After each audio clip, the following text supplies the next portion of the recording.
Hola, la inmunología estudia los componentes y funciones del sistema inmune. Este sistema incluye desde moléculas hasta órganos encargados de protegernos de agentes externos como bacterias, virus y parásitos.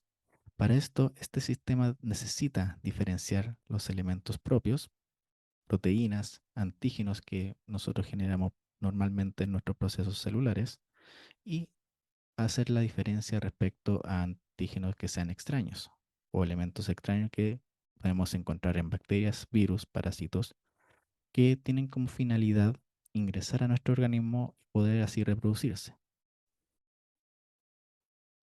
Desde estos organismos unicelulares, como amebas, hasta nosotros, tenemos diferentes sistemas, ya sea de menor o mayor complejidad, que van a permitir el reconocimiento de estos agentes extraños que intentan ingresar y poder multiplicarse. En los organismos superiores tienen presentes diferentes órganos, tejidos y mecanismos para evitar de que estos patógenos puedan entrar. Como pueden observar acá, hay una red de diferentes vasos linfáticos principalmente, que son apoyados también por el sistema circulatorio, y diferentes órganos que son necesarios para la generación, desarrollo y activación de los diferentes elementos celulares de la respuesta inmune. Pero antes de la respuesta inmune tal, necesitamos primero que haya una interacción entre nosotros y el ambiente. En el ambiente generalmente nosotros encontramos estos elementos que tratan de ingresar a nuestro organismo. Y una de las principales o primeras barreras que tienen que atravesar es la piel. La piel está conformada por un epitelio plano estratificado queratinizado. Por lo tanto, si ustedes observan aquí, necesita una bacteria o un virus o cualquier otro elemento extraño ingresar a través de diferentes capas, ya sea de queratina o de células, para finalmente entrar a los tejidos más profundos, que es lo que requieren estas bacterias. También en los sistemas que contactan frecuentemente con el exterior, como el sistema respiratorio, el sistema digestivo y también el sistema urogenital, están recubiertos por una capa. Esta capa se llama mucosa y esta está compuesta principalmente por un epitelio. Este epitelio tiene especializaciones apicales llamadas cilios, los cuales son proyecciones celulares móviles. Estos, además de otras células que se encuentran en el epitelio, que pueden generar mucus, junto con el mucus y estas proyecciones móviles, van a permitir atrapar a diferentes bacterias o virus, arrastrarlos y finalmente eliminarlos. Así, los microbios o diferentes elementos extraños, no solamente hablamos de elementos biológicos, sino que también podemos hablar de polen, polvo, entre otras cosas, no pueden contactar estas superficies y así no van a poder generar alguna respuesta desfavorable. Entonces, estas capas o estas barreras físicas tienen como finalidad mantener lejos estos elementos potencialmente peligrosos o tratar de expulsarlos. Junto con estas barreras físicas anatómicas se encuentran las barreras fisiológicas y químicas, como por ejemplo el pH bajo de la piel, o sea, un pH ácido. La piel tiene aproximadamente un pH de 5 y el estómago un pH aproximadamente de 2. También, mediante nuestro sudor y lágrimas, se pueden secretar lisosimas. Estas enzimas hidrolizan directamente las paredes bacterianas. Algunas células especializadas de los epitelios del sistema digestivo pueden secretar péptidos, como péptidos antimicrobianos llamados defensinas. Estas defensinas pueden unirse a las membranas bacterianas y generar perforaciones. Esto tiene como consecuencia final que produce una muerte generalizada de diferentes organismos patógenos, principalmente bacterias. Sin embargo, si los patógenos entran a nuestros tejidos, hay otra barrera que deben atravesar, pero esta ya no es una barrera fisiológica ni una barrera anatómica, obviamente generada por células, pero que su especificidad o su mecanismo de acción es muy generalizado. Ahora se viene un elemento mucho más preciso para el ataque de estos elementos que están invadiendo nuestro organismo, y estos elementos son generalmente células de una gran facilidad para movilizarse.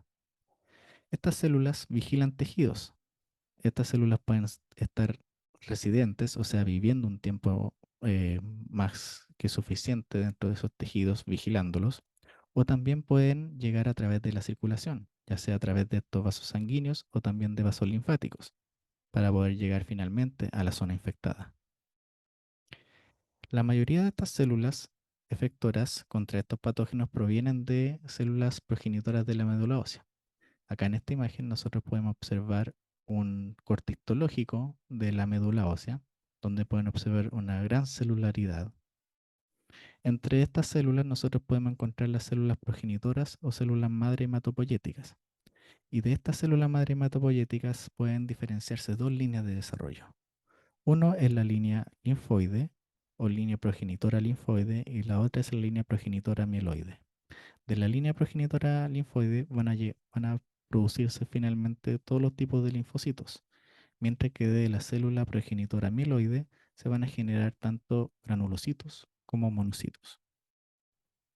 Los granulocitos provienen de la célula progenitora mieloide y también se pueden llamar polimorfonucleares. Eso debido a la forma articular que tienen los núcleos. La característica principal de los granulocitos, como su nombre lo indica, es que tienen una granulación muy marcada en su citoplasma.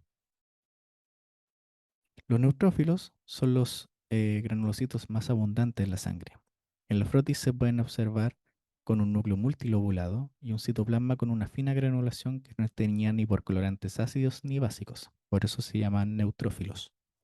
Los eosinófilos se ven en el frotis con un núcleo bilobulado y una abundante granulación citoplasmática de mayor tamaño que se tiñe con eosina, un colorante rojo de características ácidas. Son encargados de la respuesta inmune contra parásitos y también tienen la capacidad de poder fagocitar. Finalmente están los basófilos, los cuales cuentan con un núcleo lobulado. Sin embargo, en su citoplasma hay una abundante cantidad de granulaciones densas, teñidas por colorantes básicos.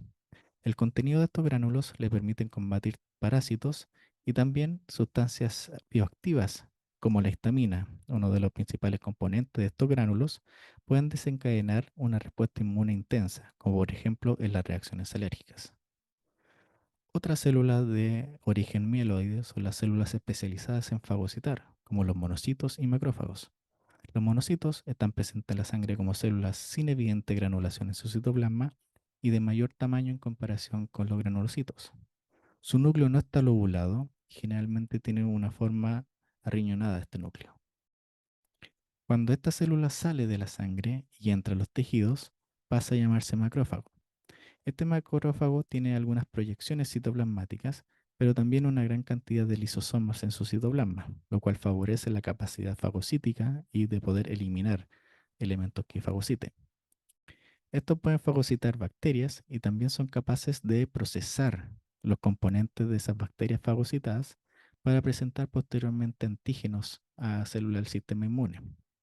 Además, también permite llamar a otras células gracias a la producción de citoquinas que va a permitir, además de una mayor cantidad de células presentes en esa zona, también un mayor proceso inflamatorio. De la línea progenitora linfoide se desarrollan los linfocitos. En la sangre se ven como células pequeñas con un núcleo redondo, escaso citoplasma y sin granulaciones.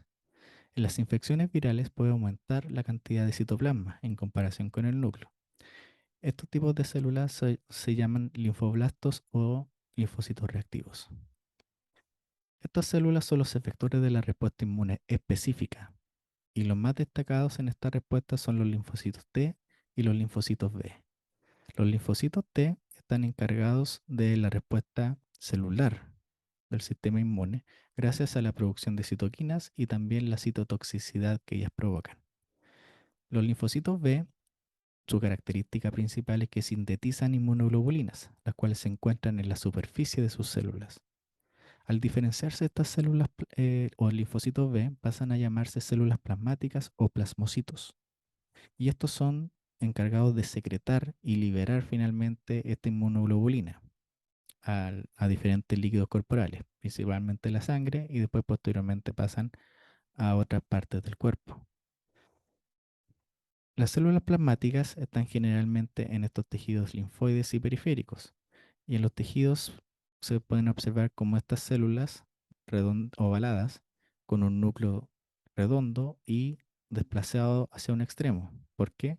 Porque en el extremo contrario se pueden encontrar una gran cantidad de organelos encargados de la secreción, como por ejemplo retículo endoplasmático y Golgi. Un tipo particular de linfocitos son los linfocitos NK o natural killer, en español asesinos naturales, los cuales morfológicamente no se pueden diferenciar de otros linfocitos, y estos están a cargo de eliminar células extrañas. Otra célula muy importante en la respuesta inmune son las células dendríticas. Se discute aún si provienen de la línea mieloide y linfoide. Estas células están en los tejidos periféricos y tejidos linfoides. Estas células se llaman así porque se pensaba antes que eran muy parecidas a las neuronas. Las neuronas poseen unas proyecciones amplias llamadas dendritas. Por lo tanto, al principio se creía que estas células estaban a cargo de la señalización desde el punto de vista nervioso. Sin embargo, con mayor estudios se dieron cuenta que estas proyecciones no eran para poder generar un impulso nervioso o conectar diferentes impulsos neuronales, sino que es para conectarse con diferentes linfocitos a la vez. Estas células también pueden fagocitar. Sin embargo, su principal papel es el procesamiento interno de esos elementos que fagocita y después posteriormente presentar estos antígenos extraños a los linfocitos a través de estas proyecciones. Son el puente de unión entre una respuesta inmune innata y la respuesta inmune adaptativa. Junto con los macrófagos y los linfocitos B, están agrupados en la categoría de células presentadoras profesionales de antígenos. Entonces, cada una de estas tres células, linfocitos B, células dendríticas y macrófagos, todos estos tipos celulares pueden fagocitar diferentes patógenos, procesar internamente algunos elementos como antígenos peptídicos principalmente, y después presentarlos a esa superficie hacia linfocitos T. En la sangre, estas células son las principales, lo que podemos observar acá, y acá se indica su cantidad relativa al observar la nefrotis de sangre. Las más abundantes son los neutrófilos, entre un 50-70% de las células totales presentes en la sangre corresponden a neutrófilos. Posteriormente vienen los linfocitos, entre un 10 a un 30%, los monocitos, un 2 a 15%, eosinófilos y finalmente los basófilos. Muchas gracias.